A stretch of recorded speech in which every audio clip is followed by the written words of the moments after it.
Probably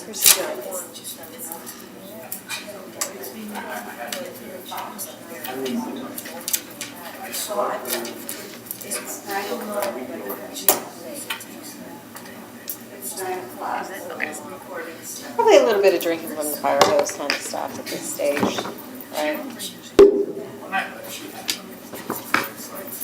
All right. Today's meeting of the Neighborhood and Affordable Housing Advisory Board is called to order on July 13th, 2021. Welcome, everyone. The agenda of today's meeting is on the wall at the entrance of the chambers. Please remember to turn off your cell phones.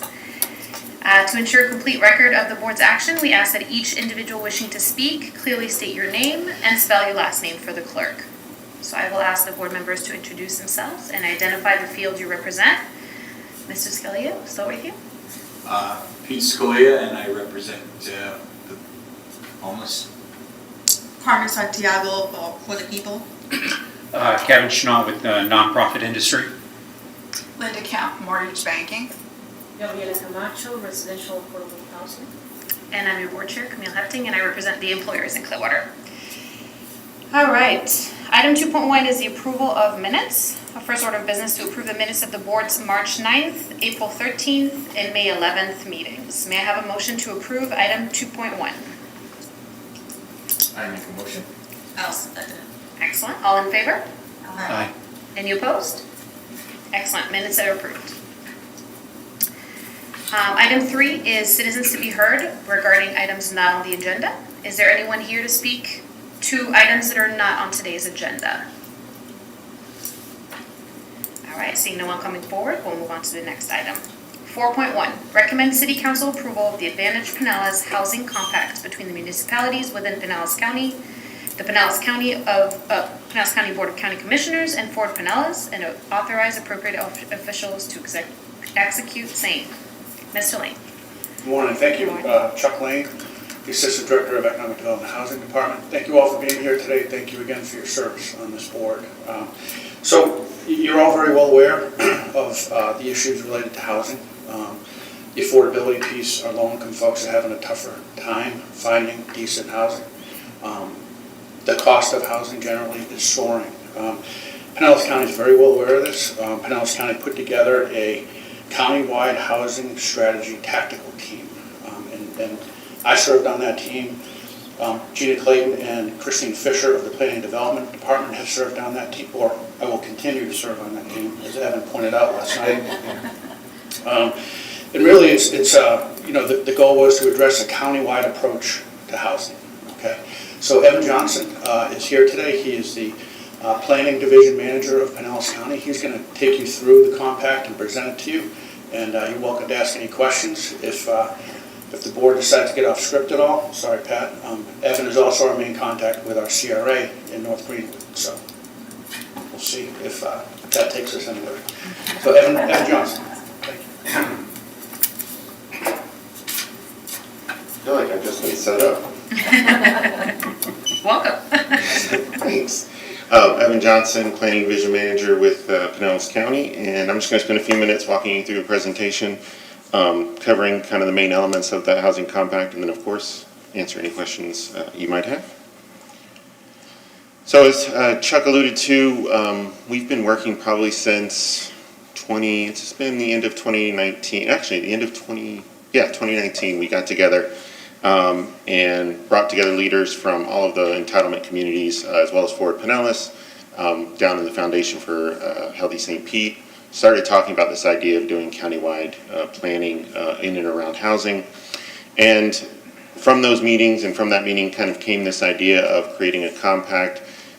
And the goal here is a memorandum of understanding between our partners to really do a coordinated planning and coordinated work between each other. I think, understandably, we have 5 main entitlement communities. They all have their own purviews, their own benefits. They get their own allocations.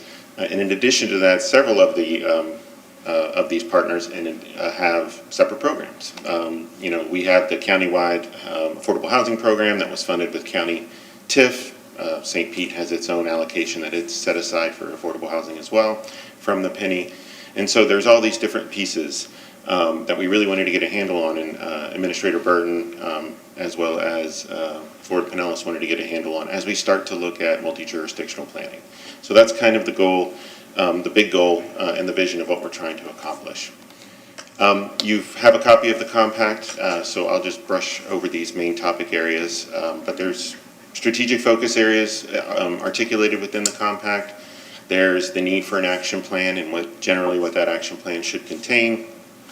This idea of shared messaging and marketing, as you heard from Chuck, the Advantage Pinellas Housing Compact, this idea that we're trying to put this under the umbrella of Advantage Pinellas. Forward Pinellas is working on, there's a lot of Pinellas in my speech, I've just noticed. Forward Pinellas is working on kind of an umbrella website to address transportation, housing, so all these things would be kind of under that one umbrella. And so we want to make sure that our messaging is consistent with that and kind of countywide. And so it has that countywide look, feel. So anybody, a citizen, outside developer, something like that will get that feel. As well as this idea of a regulatory toolkit, which I'll talk a little bit about.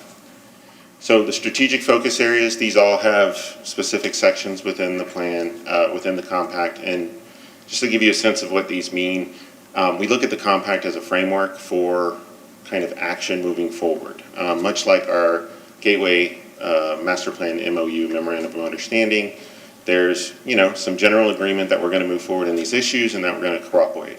That's generally what we're trying to accomplish here. We've got a focus of housing and employment. I don't know if you've all heard about this investment corridor concept, but not unlike what the city of Clearwater has done on US 19. With their corridor planning, we're looking to do that more county-wide, and that'll be multi-jurisdictional in nature. That idea of how do we get housing in those places, connected with good transit to employment, to education opportunities. Health impacts of housing, I'm sure you all know much about that, probably more than I do, but we want to make sure that's a focus. Health in All Policies is a program that we certainly are moving forward in our division. Social and economic equity, accessibility, whether that be special needs or otherwise, and then public and private partnerships. How can we get particularly the market rate development community on board? We're looking for strategies to get them to help, whether that be through regulatory incentives or financial incentives. How do we get them to participate in this as well? We all have those typical partners we work with, a lot of nonprofit developers, a lot of specialized developers, but how do we get the larger market to do more in that area? The action plan, as I mentioned, it's a framework, and we're trying to get this brought around, signed, executed, so that we can start working on this action plan. I, at this point, see probably early calendar 22, sitting down with the tactical team, which is why Chuck joked that he's not off the committee yet. He has to stay on the team working with us. But in moving forward, we're going to be looking at specific goals and targets. We're going to be looking at how we can share data and start to tell a more cohesive story about affordable housing throughout the county. I think folks like the foundation down in St. Pete have done a good job, but I think we can start to bring together our local government data at the county and with Forward Pinellas to do that. The shared messaging I mentioned, hopefully in the next few months we'll have a countywide housing website up to kind of support this effort and be built around the idea of the compact. Currently there is a homesforpinellas.org, and that is where we house the affordable housing program. That is where we have our information about our summit that we did at the end of 2020. The dates with COVID, it's hard to remember the years these days. So we hope to have that up in the next couple of months. We're working on that, and we'll get that out to everyone as well. The idea of the summit is something that we want to continue. We thought we had a lot of success doing the digital outreach that way and bringing folks together to talk about it. So we do plan, probably starting in 22, to have an occasional series where we bring folks together from different facets of the affordable housing industry to talk a little bit more about what they're doing. And then finally, the regulatory toolkit. Depending on which jurisdiction you're in, there are different regulatory incentives, different code design, different processes. We at the county are in the process of beginning to update our affordable housing development specific code. And St. Pete has been very progressive in their work with dealing with regulatory incentives as well. Largo, I think, has done a great job with their bonus as well and getting some workforce housing built. So we're going to try to package all that up, not only what's happening in Pinellas County, but also statewide. A lot of good stuff going on in Southeast Florida as well, as you probably are aware of. So we want to kind of bring that together because as we expand the signing partners of the compact, hopefully to some of our smaller jurisdictions that may not have the same level of planning capacity and those types of things, we want to have a book, a toolkit that we can start to help educate them about what are some of the innovative ways that people are making progress in this area. So that'll be something that we start to put together as well, working with our partners. Finally, the last piece is really the timing. This is my last Clearwater meeting, I think. You'll be presenting on Thursday to City Council. I have Ford Pinellas is approving the compact hopefully this Wednesday, and I'll be in St. Pete, and then we got Clearwater and Largo this month as well. So I'm hoping by mid to late fall, we'll have it in front of the BCC as they'll be the last signers of the initial partners. And then starting next year, working on the action plan as well as doing outreach to our other communities. I don't know if you're familiar with the Regional Resiliency Compact that was put together by TVRPC, but they started with core partners and they kind of keep a running tally of all, when they get new people signed on. So I think they're up to maybe 32, 33 local governments throughout the region now. So that's what we plan on doing, is build that initial group and then start to actually, spread the word and educate others. So with that, I'll take any questions. Thank you, Mr. Johnson. Questions or comments from the board? I'm trying to formulate a question in my head right now. The regulatory toolkit, from all the meetings we've had over the past year, it seems to me that from the developer's standpoint, that comes up all the time. What kind of a timeline or reasonable expectation would you expect for something coming to fruition on that item? Well, no, it's a good question. I think that, first of all, if there is a desire by, say, the city of Clearwater, and they want to undertake some updates to their code to respond to some of these needs, or as far as regulatory incentives, we're here to support at the county the best we can.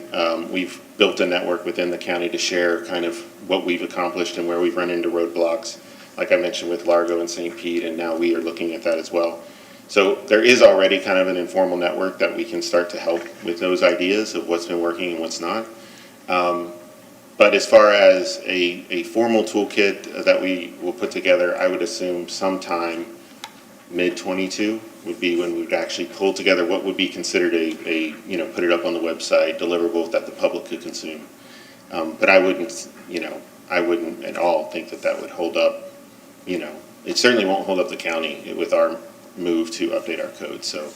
Well, I'll discuss a little bit later in the meeting, but this is pretty timely for us, because as you all know, we're beginning our comp plan update. And it's called Clearwater 2045, series of public meetings coming up. We'll talk about that a little bit later, but this really kind of running parallel to what we're doing on this effort really is timely. It's a good thing for us. We can incorporate what we learned through this process into that comp plan. So just making sure I understand this correctly, this is going to become kind of a standard for those partners that have signed on that have agreed to say, we're going to keep ourselves basically up to that standard, and whoever wants to sign on to be part of it will also agree to be part of that standard? Yeah, that's the idea. And if you look at it as an agreement to cooperate moving forward, I don't have, this isn't a carrot and stick approach Right. At this point. This is much more of look, we know this is a problem, we want to work together on it. But I think that certainly as people sign on, you'll get technical assistance, we'll be helping as best we can to kind of forward these initiatives within your community, and that's the goal. Okay. But as I mentioned earlier, I mean, the entitlement communities make up the vast majority of the population, all the affordable housing programs, et cetera. So, I think getting these initial partners signed on is really going to make a difference in the coming year. I think it's a great idea, especially as you mentioned, when you have some of those communities that are, making strides, and that might actually help some of the neighboring communities, grow in that aspect as well. Because, I mean, as much as you can say that we're competing for whatever development's happening down in St. Peter and Largo, it's great to have all that shared information to be able to kind of grow together as a community and serve our residents. It's absolutely, Administrator Burton has, since I've been with the county now for a little over 2 years, and since probably day 2, it was a very big focus about it doesn't really matter where we're getting the housing built if we have a transit system, if we have a transportation system that connects everybody.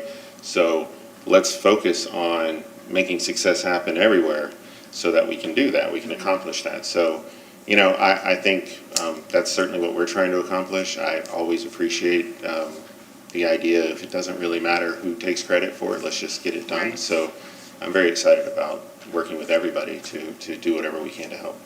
And that's where Ford Pinellas comes in, I assume, for the transportation part, but also for the land use. Yeah, absolutely. And I know that, I don't know the latest schedule because obviously COVID has changed everything over the last year, but their plan is to develop a corridor planning process that helps make these connections so that they'll start at the countywide level and bring the local jurisdictions in to do these planning efforts.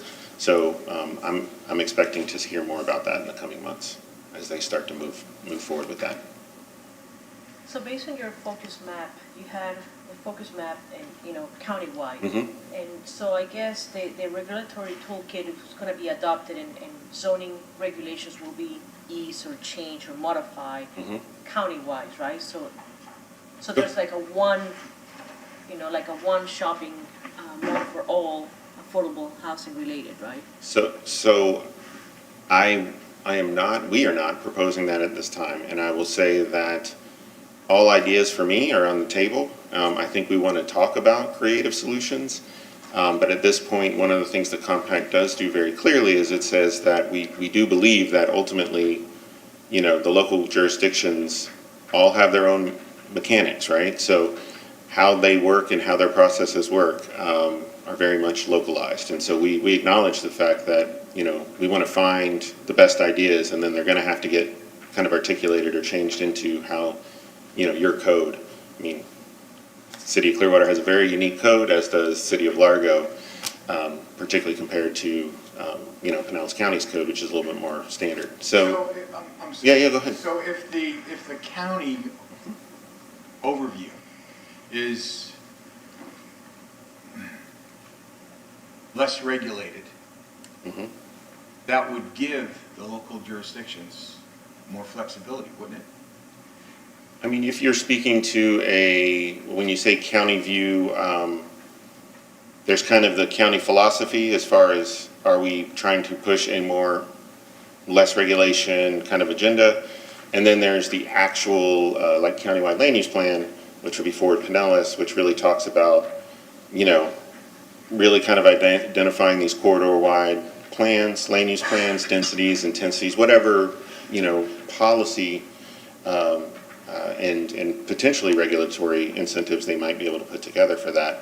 But ultimately, no matter what, it's going to have to be interpreted and kind of translated individually by each community.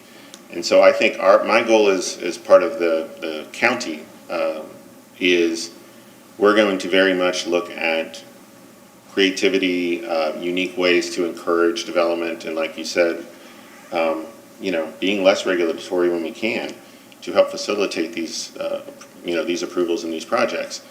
And I can do that, and we can do that as a team within the unincorporated county, because that's our land use regulatory jurisdiction. But I also think that, very much Ford Pinellas and many others in the community are really also looking to find what are the most creative ways to help facilitate this type of development. And if that means some regulatory flexibility, I would definitely see that being a discussion for everyone. But I mean, I can speak to what we're trying to accomplish for sure. Hopefully that becomes we learn lessons from each other and to say, hey, this is why this worked, and you all should try it too. I mean, I've been on the phone with a lot of different cities throughout the state, but in this county, talking to folks to see how did you get this to happen? What are the kind of the mechanics of it? Because as we look at our code update, we don't want to have to update it 15 times. We want to try to do it successfully once. Well, thank you, because you just gave me the phrase that I needed, so it's regulatory flexibility. That's right. Which at least in my shop, is something we talk about all the time. So you're hoping to basically inspire those communities and those core partners to kind of get their inspiration from what you guys are doing, but never basically forcing them to do the same thing that you guys are doing. Right, just like CP right now, I'll be down there on Thursday. I believe they're talking about some bonus incentives they're working on. They're ahead of us in that department, right? So they're, as far as the county. But absolutely, if they're successful, I'm going to be talking to them and finding out how they made that happen. Because we want to spread the word about it. We want to talk about it internally at the county because we're trying to learn the lessons that work. I used to be a consultant. I was that for 15 years before I came to the county. And, it's all well and good to talk about case studies, but you got to find the case studies and the examples in the context that work, right? So it's got to be a Florida context. It needs to be preferably Pinellas or Broward or one of the big counties like that where you got all these jurisdictions working together to find those ideas. So if you get somebody being successful nearby, and I think the more and more we start to utilize the same tools, particularly as it relates to affordable housing, the easier it makes it for the development community who's working across the county. So if they're sitting there and they're an affordable housing developer, they generally know how the tools work, how the incentives work, because they're all kind of similar. And it's a blessing to have all these municipalities, and it's a fascinating place to work. But I live in Hillsborough, and you've got, the county and 3 others. It's a big difference in the dynamic and how you tell the story. Absolutely. So we're trying to tell the story together. Any other questions or comments from the board? Just my comment is, we all know, this is a long time needed. Workforce or affordable housing is the number one issue among the clients that come to us as nonprofits for assistance. It's not that they're not working. They're working and making a decent wage. It's just the cost of living in Pinellas County is so high. They're finding themselves going to other counties and commuting in, and it's just not working. So this is long overdue, and I'm looking forward to the results and the action that will come out of this. Thank you. Me too. I'm really excited to be able to come back here and tell you more stories about the progress we've been making. So. It really does make a lot of sense that you don't have each municipality recreating their own thing, and that you're actually going to be working as a team together. That's the way I've interpreted this. So that is certainly what we're trying to do, and but also we're not going to get in the way of anybody. Right. So if somebody's got a creative idea and they want to try it, then they can do that. This is not a Clearwater's not prohibiting itself from moving forward with what it wants, but we want to make sure the intent, the goals, similar tools, all of that is ready if you want to move forward, together. Awesome. makes sense. Thank you. Does anyone from the public have a comment on this item? All right, may I have a motion to approve item 4.1? I so move. Second? I'll second it. Okay. All in favor? Aye. Any opposed? All right, motion carries unanimously. Item 4.2, recommend City Council approval of the City of Clearwater's fiscal year 2021-2022 annual action plan, which is the second action plan of the fiscal year 2020-2021 through fiscal year 2024 to 2025.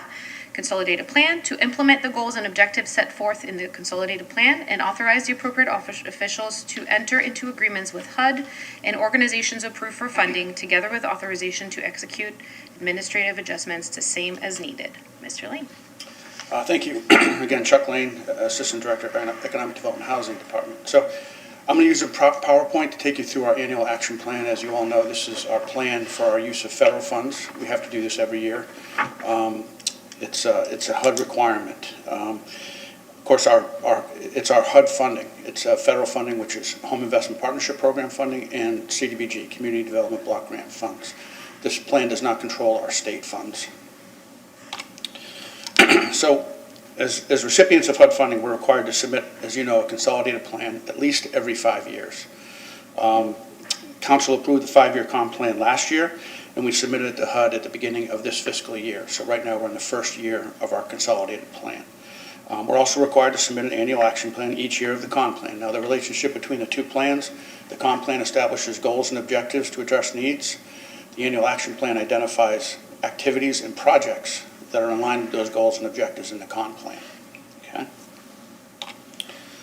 So these are the objectives established in the comp plan. So in creating an annual action plan, all activities and projects must be in line with at least one of these objectives.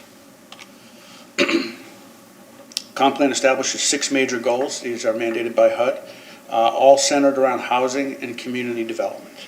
We accomplish these goals primarily through partnerships. So to create new partnerships, or in many cases, to continue existing productive partnerships, we do a great deal of outreach during our annual action planning process. So we really begin the legwork in January, but February is our first engagement when we call for applications. HUD requires us to put out a notice of funding availability, which we publish in the Tampa Bay Times, to inform organizations that our application period is open. We also have a pretty robust email distribution list. It seems to be even the stronger communication tool. During the application period, we conduct a technical assistance seminar. So we get everybody on a Zoom meeting, all potential applicants, and we help them understand what it is to put together a successful application. So after the 30-day application period closes, we review all the applications. We convene, as you all know, a technical review committee to review and score those applications. And then all the applicants, as you know, present to this board. We did that in, I believe, is it April or May? Where am I here? I did this yesterday, too, at our meeting. Screwed up on my slides, so I'm getting good at this. So then we prepare the annual action plan document, and we post it for public review and comment. Again, we post it for 30 days. Public has an opportunity to provide feedback during those 30 days, and also at this public hearing, and at the public hearing on Thursday evening when we present it to council. So these are our allocations for the coming fiscal year. We've seen modest but consistent increases in home and CDBG annually, at least for the last 4 or 5 years since I've been in this role. Home funds are specifically to be used for housing. CDBG is the more flexible funding source. We can use CDBG for community development and also some activities related to housing. We received 23 applications in total. 14 of them were for public services. We had 3 applications for home buyer education services. Those same 3 organizations also applied to process down payment assistance loans for the city. Those 2 activities are very intertwined. For the remaining public service applications, funding is limited, so we use, again, the TRC to review and rank the scores, and we place each applicant into a funding tier based on their scores. We're limited to using no more than 15% of our CDBG funds on public services, so typically that's pretty limiting. Typically it's somewhere in the neighborhood of $125,000, $130,000 a year. So when you have 14, 16 applicants, you do the math, there's not a lot of money to go around, you know. But this year's a little bit different. We converted our NSP3 funding, remaining funding, to CDBG. It's about $587,000. We were able to use 15% of that funding as well. So we were able to fund public services to a higher degree this year. So ultimately, we were able to fund about 93% of the ask, which is terrific. I mean, we're talking about a year now where nonprofits are having trouble fundraising. This will really take some of the burden this 1 year off of them for that. So it's a good thing we're able to do that. So these are the allocations you see on the screen, the proposed allocations for public services. We do assist the largest number of Clearwater residents through our public services and public facilities programs, both of which are funded by CDBG. So you see these folks on the screen. All applicants are receiving some level of funding. As I mentioned earlier, TRC rankings, we split these folks into 3 tiers. Staff is proposing the top rank 3 applicants to receive 100% of their request. The second tier, also 3 applicants to receive about 90% of their request, and the lowest 2 ranked applicants to receive about 85% of their request. I know you're all familiar with these organizations. They provide a very diverse array of services for our Clearwater residents in need. So I touched earlier on the 3 partners that provide homebuyer education classes. Each organization also provides one-on-one pre-purchase counseling. Both are now required elements prior to using federal funds on a down payment assistance loan. So public facilities, we had 8 of our public service partners request funding for improvements to their public facilities. We're proposing to support a wide range of improvements under the 8 projects you see on the screen. This is one of the more important parts of our CDBG program because it helps these organizations to continue to function out of a worthwhile facility, a facility that meets code and it's a decent place to work. So you see on the screen CNHS, Clearwater Neighborhood Housing Services. They own space in North Greenwood that is home to a child care center. We plan to fund a roof replacement on that facility. HEP is making improvements to a permanent supportive housing facility on their campus. We're funding improvements at Directions for Living's headquarters on Belcher Road. St. Vincent de Paul will be making needed improvements to their community kitchen, and they haven't done that in quite a while. Very much needed. Hope Villages America, formerly RCS, you all know about Grace House, very important facility in Clearwater to help homeless families. They're expanding that facility to add units. Very important project there. PERC will be making improvements under partnership with St. Vincent de Paul. They'll be making improvements to the former CHIP shelter down in the downtown gateway. And they're going to be using that facility to provide job training. Really good program. And we're planning to fund needed improvements at the MLK Center on Douglas Ave, which includes a new roof and some other smaller ticket items. They're doing some good work in that center. Hopefully this really helps them get them on a financial, in a good place financially. And our club is planning improvements to 2 child care facilities, one in North Greenwood and one in our downtown gateway, both neighborhood revitalization strategy areas.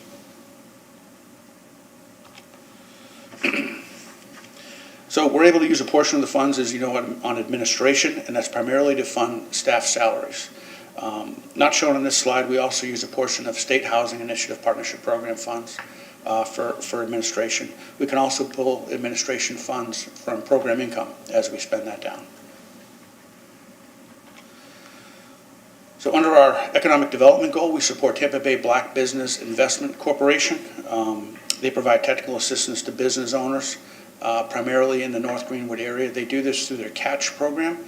That CATCH program just graduated a class a couple weeks back.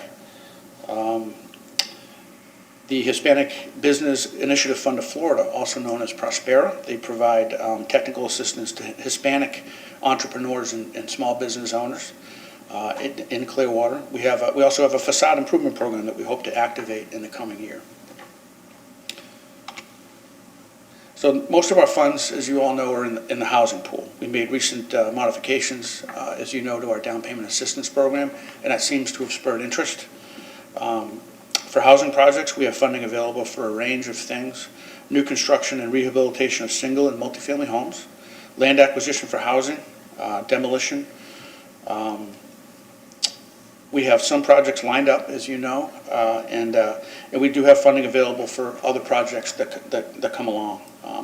We're in constant contact with developers to try to find opportunities to build multifamily, single-family housing, rehabilitation as well. And hopefully we'll see a financial correction in the cost of construction. It's pretty limiting right now. So HUD has always had a requirement that we spend 15% of our home allocation on organization that qualifies as a community housing development organization. HUD has really softened this requirement. Technically, it's not actually required anymore. But if we find this opportunity, we will, we'll take advantage of it and we'll work with the CHODO, most definitely. So our public comment period ended yesterday. Anyone from the public wishing to comment on the annual action plan can do so at today's meeting, today's NAHAB meeting. The board chair will ask for public comment in a few moments. And also at Thursday's council meeting here at 6 p.m. in council chambers. As always, anyone from the public that has questions about any of the work that we do, they're welcome to call me directly. They can email me at charles.lane@myclearwater.com.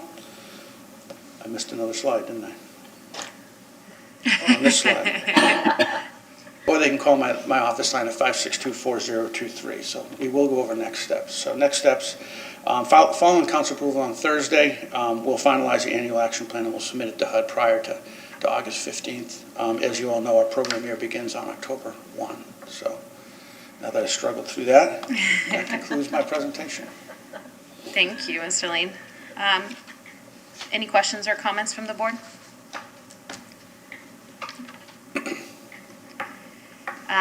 Is there anybody from the public that would like to comment on this item? All right, I'll make a short comment. Thank you, Chuck. This has been, a labor of love between what the staff has done and what we were able to see and what the different nonprofits and partners were, that came forward and asked for that money. I think it's great that we're able to help every single one of the organizations that came and asked for help. I think the tactical review committee did a really great job at, making sure that the best applications got the best, the highest amount of funding and whatnot. But being able to see all these things come to fruition it's just great. What we need here is a motion to approve item 4.2. A second? I second. All right. All in favor? Aye. Any opposed? All right. Motion carries unanimously. Thank you. I have a question, I'm sorry. Pat, this is a question for you. Since St. Vincent de Paul is one of the recipients of funds, and Pete is still affiliated with that organization, does he have? I'm not. Oh, you're not? I'm retired. Okay, Board member. No. okay, then never mind. I asked. We didn't have anybody come up yet. Looking at the pretty slides. The ones that Chuck missed? Right. All right. Item 5 is old business. Does the board have any old or new business to discuss? No? Okay, moving on. Item 6 is director's report. Mr. Lane, anything additional to report? Yeah, a couple things. We keep making you get up and sit back down and get back up. The press release. I've got it right here. So I left at each of your chairs a press release that went out yesterday regarding Clearwater 2045. We kind of alluded to a little bit earlier when Mr. Johnson was speaking.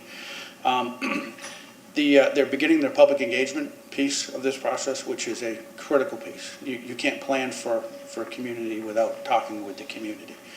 So there's a number of public meetings that you're certainly welcome to attend.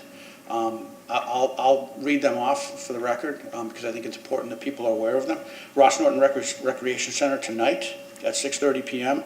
That's at 1426 South Martin Luther King Jr. Avenue.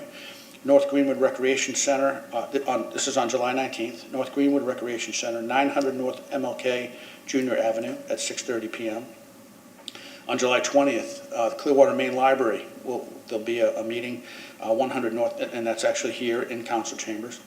On July 21st, for Spanish-speaking residents, at the Hispanic Outreach Center on 612 Franklin Street. And then on July 21st at 6:30 p.m. at the HOC, that's at 10:30 a.m. July 21st at 6:30 p.m., the Clearwater Beach Recreation Center, that's 69 Bay Esplanade. And then on July 22nd at 6:30 p.m., Countryside Library, 2642 Sable Springs Drive. And then at the Morningside Recreation Center on July 24th at 1 p.m., and that's 2400 Harn Boulevard. So, input at these meetings is critical as we develop the comp plan. And a good piece of the comp plan is the housing element that we'll be very much engaged in how that comes off. So, if you can attend those meetings, terrific, spread the word by all means. Do you know what the format is going to be? Is it mainly going to be like small groups or just one general conversation, or? That's a great question. Do you know that whether they'll do a charrette at those? It does indicate that there's an interactive small group experience. So I think they're going to be presenting what the scope and goals are, what the regulatory requirements are in terms of the things that they need to address in the update to the comprehensive plan, and the time frame in which it's going to take to get this accomplished. And by the way, Pete, it's almost 2 years. So when we talked about the regulatory toolkit in Evan Johnson's discussion earlier, keeping in mind that the comprehensive plan still has about 20 months to go before it's finalized. So all of those things hopefully will be completed together, if you will. So nothing flips overnight, as we know in government, but just to set proper expectation in terms of timing. So this particular series of meetings, that's my understanding, is small group interaction following presentation, where there will be some directed questions and monitors or facilitators in those small groups. Okay. So a charrette experience. Thank you. So also we just received proposals in response to a request for proposals for the CRA-owned site on Cleveland Street. It's about 2.5 acres, 1,200 block of Cleveland on the north side, just west of the Verizon building, if you all know that area. I'm on the RFP committee, so I can't go into much detail about it, but I think when we meet next, I'll be able to give you some news. That site can accommodate, just by zoning, close to 80 acres, and there's also a density pool that folks can draw from. So hopefully we end up with a real worthwhile project at that site. Been a lot of talk about ARPA funds. The city has received half of the $22 million that it's been informed it will receive in response to COVID. That's not to be confused with the ARP funds that are associated with the home program. That's about $1.6 million that we expect to get. And that, now remember, home is housing, okay? So those homes will be tied to housing and very likely be probably focused on folks that are struggling with or are facing the risk of homelessness and getting them housed. All right, so that's what the home ARP funds are for. The ARPA funds at $22 million it's a much broader scope. Again, it's COVID related, but there's also a component where we can use it on utilities and things that aren't necessarily COVID related. So it's very broad. So what we're doing at the city is we're putting together, there's a task force that's being put together to make proposals on what projects we can bring forward. Okay, so what Ms. Sanderson and I did is we got together, and obviously recognizing the needs of our citizens in the work that we do and that you're involved in, we put together a list of objectives that we would like to see accomplished with those funds. So all associated, again, with the work that we do. So I'll keep you posted as that develops. It's in the early stages. I think we were required last Monday to submit our what our proposals were on a very high level basis, not much detail. This is what we'd like to see achieved with the funds is basically what we responded to. So as that develops, I'll let you know. If this board has any ideas on any desires, I'm all ears, so feel free. The Affordable Housing Advisory Committee that this board sits on, it's an 11-member committee. 7 of the seats are occupied by you all. You remember going through that process last year. I think Ms. Dykes Harrison is the only one that didn't, and she's not here. So you're all familiar with that. So we'll get that going again. Probably August or early September, I'll go to council to pass a resolution to convene the board. We'll probably have our first meeting perhaps in September. A couple of things the board asked me to do last year was to upgrade our website. What we've done is we have upgraded the website. The framework is there. If you want to go online and take a look through it, there are a lot of pages that still need content. So it's a work in progress, and it always will be. But the AHAC's message to me was it's not clear enough for developers, for people that need help. We've really itemized it, and maybe at our next meeting I'll take you through maybe that's a better task for the AHAC meeting, but I'll take you through how it works. There's tabs for resources for developers, resources for residents, resources for lenders, and real estate agents, that kind of thing. So it's much easier to find what you need depending on what you're looking for. So I think it's a strong improvement. And then I am actually meeting with the HLA tomorrow, Amy Foster. And we're going to talk a little bit about housing navigation. We have a call about every once a month, first Thursday of every month. We have a call with all the major jurisdictions in the county. I've been voluntold now to lead that call monthly, so I'm doing that.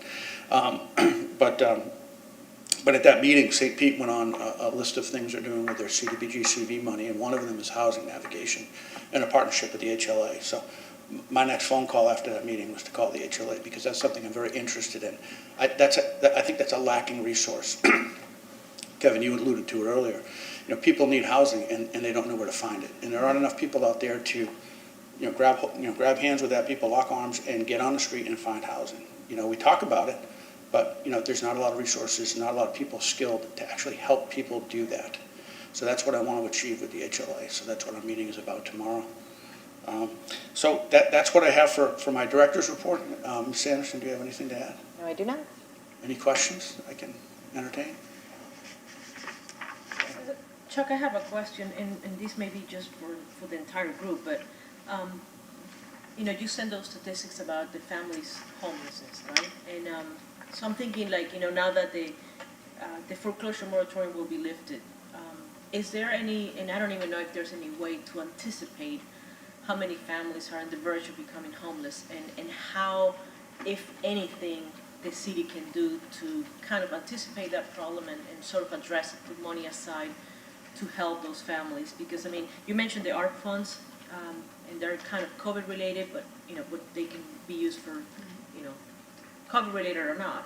So is there any way that, that's something along that line can be anticipated about how many families are going to become homeless in the next few months, and how can that problem be addressed? Because obviously there's not enough shelters for these families, and this is like a ongoing problem right now. So, and it's just going to become, worse, obviously, as the months go by. To anticipate the number, I don't know. Ms. Kemp, do you have any insight on it? It's a really. I don't think it's been anything that's put out there, and there's any way to know how many people are just waiting. A lot of people are on forbearances that pretty much have put their mortgage to back of mind. But what we've done is we're right now we're operating a mortgage assistance program, right? And we've had very little people that we've been able to help. One of the reasons I think it's because it's CDBG money and it's 80% and below of area median income. But when you have a mortgage assistance program like that, it's different than rent. A rent program, you stand it up and you write checks to the landlords and you get people caught up in rent. With a mortgage program, a mortgage assistance program, it's not always the right reaction to just write the check, okay? Because there are other issues that may be able to help them. So what we do with the mortgage assistance program is we combine it with homeowner education. So Tampa Bay CDC is our partner on this, and they're looking at these people. When these people put in an application, they communicate with these people. They figure out what the best approach is. Sometimes an exit strategy is the best approach, to work with the bank on, hey, Clearwater has some money to pay a couple extra months. Can you give them such and such a time? And, we can help these people find suitable housing. That's just an example. But there's a lot of things that a group, an educated group like Tampa Bay CDC, Suncoast Housing Connections, can do. So they're a very important partner for us right now. And whatever funding they need, we have a lot of funding available for them to do this work. I think we're on the They're really trying to get geared up because they are anticipating a lot. They are. A lot of people. But the frustrating part of that is so often it depends on what lender they have their mortgage with, because some lenders are very accommodating and try to keep people in homes and others won't be. Yeah. So no two clients are going to be the same. Yeah. I think one of the options that we've considered, with the ARPA funds, is perhaps to expand, who we serve under that program to folks, above 80%. So Maybe up to 120. perhaps, it remains to be seen. But the 80% is very limiting when you're talking about a homeownership program, for obvious reasons. From the rental side, the funds are available, especially through the county for rental assistance. The issue that we're having now is to get the rental assistance, they have to tie loss of income to COVID related. And in Florida, in Pinellas County, it's very hard to do that now. Because most of the folks who are behind there are having issues, were having issues before COVID. Yeah. So for them to tie their behindness in rent or even mortgage to COVID is getting hard to do. So yes, the issue's there, and it's going to be a big issue. But the solution is not always dollars, like Chuck was saying, or just being able to tie it to COVID. It's really a wider spread housing issue in Pinellas County. That's great. Thank you. Well, again, thank you, everybody. Thank you for your service. Thank you for your time today. I don't know that we'll have a meeting, that we need to have a meeting in August. I'll let you know within the next couple of weeks. Okay. But like I said, the AHAC's rolling around, so we'll be meeting more frequently following that. So, thank you. All right. Anything else from board members at this time? I think I'd like to say this is a pretty successful year. I know. And thanks to the staff, everybody, for all the work you did to get us here. A pretty good one. Absolutely, absolutely. All right, so our next meeting, unless notified otherwise, is going to be Tuesday, August 10th at 9 a.m. right here in council chambers. And the board is adjourned. Thank you. Yeah.